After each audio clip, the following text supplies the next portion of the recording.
Assalamualaikum warahmatullahi wabarakatuh, sahabat channel Yohanto Zola. Terima kasih sudah berkunjung di channel ini. Kita akan membahas seputar materi pembelajaran kelas 5 SD. Jangan lupa like, komen, dan subscribe. Baiklah, pada kesempatan ini kita akan membahas materi pelajaran Bahasa Indonesia kelas 5, Kurikulum Merdeka, Bab 2 Buku Jendela Dunia, tentang proses membuat buku. Mari kita bahas secara mendalam tentang proses pembuatan buku dalam mata pelajaran Bahasa Indonesia. Proses membuat buku, membuat sebuah buku bukanlah hal yang mudah, namun dengan tahapan yang tepat, kamu bisa menghasilkan karya tulis yang menarik dan bermanfaat. Berikut adalah langkah-langkah umum dalam proses pembuatan buku. 1. Menemukan ide, brainstorming. Mulailah dengan mencari ide yang menarik dan relevan. Kamu bisa mendapatkan inspirasi dari pengalaman pribadi, minat, atau isu-isu terkini. Riset awal. Lakukan riset singkat untuk memastikan idemu unik dan belum banyak dibahas. 2. Membuat outline. Naskah cerita akan diperiksa dan diperbaiki terlebih dahulu oleh editor. Struktur buku. Buatlah kerangka buku yang jelas, mulai dari pendahuluan, bab-bab utama, hingga penutup. Alur cerita. Untuk fiksi, jika membuat buku fiksi, rancang alur cerita yang menarik dengan plot, konflik, dan klimaks yang jelas. 3. Menulis naskah. Draft awal. Tulislah naskah pertama secara bebas tanpa terlalu memikirkan kesalahan tata bahasa atau ejaan. Revisi. Lakukan revisi berulang kali untuk memperbaiki struktur kalimat, gaya bahasa, dan isi cerita. Setelah selesai naskah akan dikirim ke penerbit.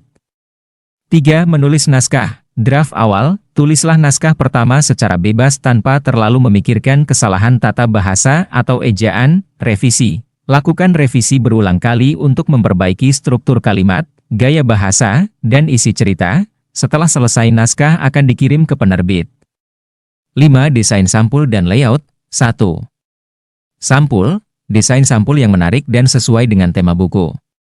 Sampul adalah wajah buku yang pertama kali dilihat pembaca. 2. Layout.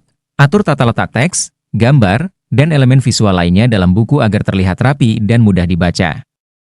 Demikianlah materi Bahasa Indonesia tentang proses pembuatan buku. Sekian dan terima kasih.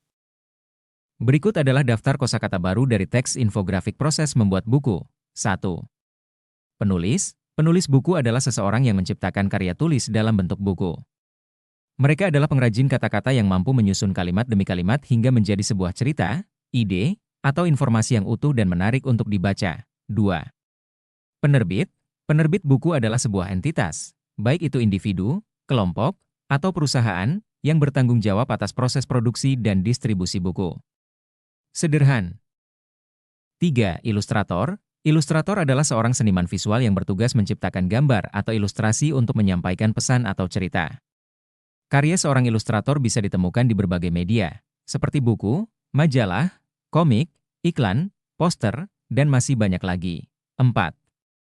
Percetakan. Percetakan adalah sebuah proses industri yang bertujuan untuk menghasilkan salinan cetakan dari suatu dokumen atau gambar dalam jumlah banyak.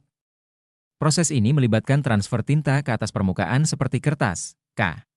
6. Perpustakaan. Perpustakaan adalah sebuah tempat yang menyimpan, mengelola, dan menyediakan akses terhadap berbagai macam bahan bacaan dan informasi. Bahan-bahan tersebut bisa berupa buku, majalah, surat kabar, dokumen digital, dan media lainnya. Perpustakaan juga seringkali menyediakan fasilitas seperti ruang baca, komputer, dan koneksi internet untuk mendukung kegiatan belajar, penelitian, dan rekreasi. 7. Desain grafis. Desain grafis adalah sebuah proses komunikasi visual yang menggunakan elemen-elemen seperti gambar, tipografi, warna, dan tata letak untuk menyampaikan pesan atau informasi tertentu. Sederhananya, desain grafis adalah seni mengatur berbagai elemen visual agar menghasilkan karya yang menarik, informatif, dan efektif. 8. Naskah. Naskah adalah sebuah karya tulis yang menjadi dasar dari sebuah karya akhir. Istilah ini memiliki beberapa arti tergantung konteks penggunaannya. 9. Editor. Editor adalah seseorang yang bertanggung jawab dalam memperbaiki dan menyempurnakan sebuah tulisan. Mereka berperan sebagai pembaca kritis yang memastikan tulisan tersebut memiliki kualitas yang baik, baik dari segi isi, struktur, maupun bahasa. 10. Toko buku. Toko buku adalah tempat di mana kamu bisa menemukan berbagai macam buku. Di sini, kamu bisa membeli buku-buku baru maupun bekas, dengan berbagai genre dan topik. Mulai dari novel fiksi, buku pelajaran, buku komik, hingga buku referensi, semuanya bisa kamu temukan di toko buku. Latihan, lengkapilah kalimat-kalimat berikut ini dengan kosakata yang telah kalian pelajari pada video ini. Sekian materi kali ini, tetaplah tersenyum.